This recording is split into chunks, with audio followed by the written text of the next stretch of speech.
اعوذ باللہ من الشیطان الرجیم بسم اللہ الرحمن الرحیم اللہم صلی علی سیدنا محمد وعلی آل سیدنا محمد مبارک وسلم۔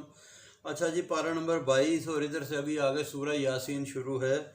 اللہ تبارک و تعالیٰ نے فرمایا کہ حکمت والی کتاب کی قسم کہ آپ رسولوں میں سے ہیں، سیدھی راہ پر جس کو رحم والے نے اتارا،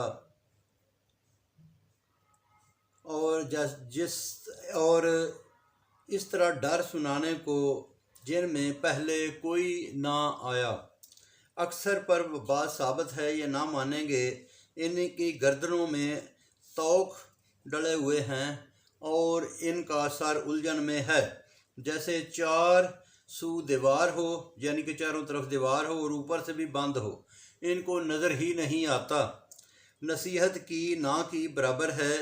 عقل اور سمجھ والے بن دیکھے ڈرنے والے کو اثر ہوتا ہے، ان کو معافی اور عزت کی خوشخبری دے۔ زندہ مردہ نئے پرانے ہر شے کی گنتی محفوظ ہے۔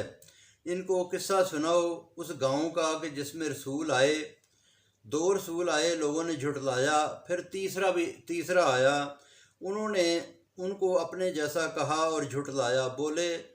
وہ بولے کہ ہم رسول ہیں، ہمارا ذمہ بتا دینا ہے۔ وہ بولے تم اچھے نہیں لگتے ہو، پتھروں سے ہم تم کو مار دیں گے۔ بولے تم حد سے گزر چکے ہو۔ ایک شخص دوڑتا ہوا آیا، بولا اے لوگو، رسولوں کی راہ پر چلو جو مزدوری نہیں مانگتے اور سمجھاتے ہیں۔ اچھا جی، ادھر سے آگے پارہ نمبر 23 شروع ہو جاتا ہے۔ اللہ کی بندگی نہ کرنے کی کیا وجہ ہے؟ بنایا بھی اسی نے، جانا بھی اسی کے پاس ہے، اس کے علاوہ سب بے سود ہے، کوئی کام نہ آئے گا، ضلالت میں رہو گے۔ میں ایمان لایا، حکم دیا کہ بہشت میں چلا جا۔ بولا افسوس قوم کو معلوم نہیں کہ اللہ تعالیٰ نے مہربانی کی، بعد ازاں چنگھاڑ سے وہ سب مر گئے۔ افسوس کہ انہوں نے مذاق جانا، عذاب دیکھ کر بھی نہیں جانتے۔ سب نے واپس آنا ہے۔ مردہ زمین میں بارش سے چارہ اگتا ہے، اور یہ بھی اللہ کی نشانی ہے۔ میوے چشمے یہ قدرت سے ہیں۔ سبحان اللہ، ہر شے کا اللہ پاک نے جوڑا بنایا۔ رات دن اس کی نشانی ہے۔ سورج چاند کا بڑھنا گھٹنا بھی نشانی ہے۔ ہر کسی کا اپنا راستہ ہے۔ کشتی میں طوفان ہے، کشتی میں طوفان سے بچنا بھی نشانی ہے۔ اس طرح اور کشتیاں وقت مقررہ پر چلتی ہیں، آگے پیچھے کی فکر نہیں۔ ٹال مٹول سے لوگ کام لیتے ہیں، خرچ نہیں کرتے، کہ اسے کہتے ہیں کہ جی اس کو کھلانا ہو، کہتے اس کو اللہ کھلائے۔ قیامت کو جھٹلاتے ہیں۔ لڑائی میں مبتلا وہ ہوں گے تو چنگھاڑ آئے گی، یعنی کہ قیامت اس وقت آئے گی لوگ آپس میں لڑ رہے ہوں گے۔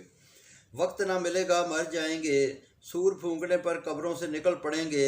افسوس کا اٹھنا ہوگا، اٹھنے کا ان کو افسوس ہوگا، نیند سے کہیں گے کہ یہ کس نے ہمیں جگا دیا۔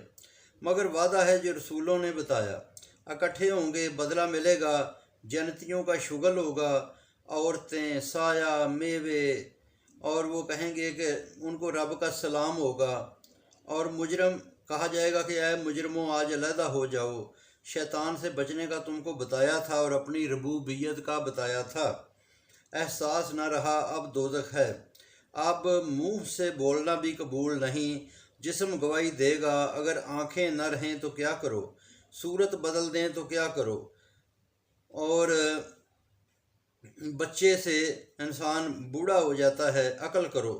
یہ نہ شاعر ہے نہ شاعری ہے، بلکہ صاف قرآن ہے، تاکہ زندہ اور مردہ دل علیحدہ ہوں۔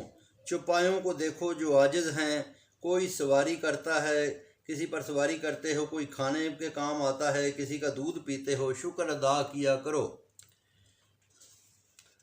کہیں گے کہ اور امید نہ رکھو، مدد نہ ہوگی، پکڑے جاؤ گے، غمگین نہ ہو، سب اللہ کو معلوم ہے۔ غور کرو، جو بوند سے اللہ تعالیٰ نے بنایا، انسان جھگڑالو ہوا، مثالیں دینے لگا ہم پر، اپنی پیدائش کو بھول گیا، ہڈیاں جلانا نہیں مانتا، کہتا ہے کہو پہلی بار جس نے بنایا وہی زندہ کرے گا، سب جاننے والا ہے۔ جس نے سبز پاک ہے وہ ذات جس نے سبز درخت سے آگ نکالی جس سے تم سلگاتے ہو۔ زمین و آسمان کا خالق کیا آدمی نہیں بنا سکتا ہے، اصل بنانے والا وہی ہے۔ جب بنانا چاہے تو حکم دیتا ہے کہ ہو جا تو ہو جاتا ہے۔ پاک ہے وہ ذات جس کے ہاتھ میں ہر چیز کی حکومت ہے، ہر چیز کی بادشاہی ہے اور اسی کی طرف لوٹنا ہے۔ بہت شکریہ جی، باقی انشاءاللہ پھر پڑھیں گے۔